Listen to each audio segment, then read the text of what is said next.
शिवपुरी गांव की सबसे पुरानी हवेली थी, ठाकुर साहब की हवेली। कहते हैं उस हवेली में एक दरवाजा था जो कभी नहीं खुलता था। लोग उसे बूढ़ा दरवाजा कहते थे क्योंकि वह समय के साथ जर्जर तो हो गया था, पर उसमें एक अजीब सी ऊर्जा थी, मानो वह किसी रहस्य की रखवाली कर रहा हो। गांव के बच्चों को उस दरवाजे से बड़ा डर लगता था, कोई भी उसके पास से नहीं गुजरता। लेकिन एक दिन 12 साल का अर्जुन, जो स्वभाव से थोड़ा जिज्ञासु और निडर था, तय कर बैठा कि वह इस रहस्य से पर्दा उठाकर रहेगा। रात को जब पूरा गांव सो रहा था, अर्जुन चुपचाप अपनी टॉर्च और एक छोटी छड़ी लेकर हवेली की ओर निकल पड़ा। हवेली की दीवारें समय की कहानी कह रही थीं, दरारें, लताएं और पुराने दियों के निशान।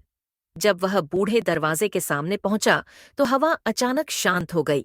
ऐसा लगा मानो वक्त थम गया हो। उसने डरते डरते दरवाजे को छुआ, ठंडा और भारी। लेकिन जैसे ही उसने उसे धक्का दिया, दरवाजा चरमराता हुआ खुल गया।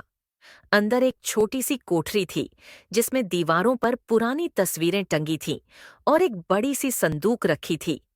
अर्जुन ने संदूक खोला तो उसमें से कुछ पुराने दस्तावेज, सोने की कुछ अशर्फियां और एक चिट्ठी निकली। चिट्ठी ठाकुर साहब के परदादा की थी।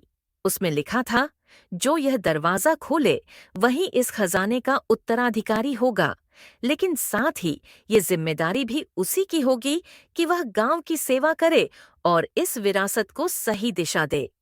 अर्जुन समझ गया कि यह सिर्फ खजाना नहीं, एक जिम्मेदारी है। उसने दस्तावेज गांव के सरपंच को दिए और बताया कि हवेली में क्या मिला। अर्जुन की ईमानदारी और साहस को देखकर गांव वालों ने उसे छोटा सरपंच कहना शुरू कर दिया। हवेली को अब एक पुस्तकालय में बदल दिया गया, जहां बच्चे आकर किताबें पढ़ते थे, और बूढ़ा दरवाजा अब ज्ञान का द्वार बन चुका था। तो कैसी लगी आपको ये कहानी? उम्मीद है पसंद आई होगी। हमें कमेंट करके बताएं, हम ऐसे और भी कहानियां आपके लिए लाएंगे।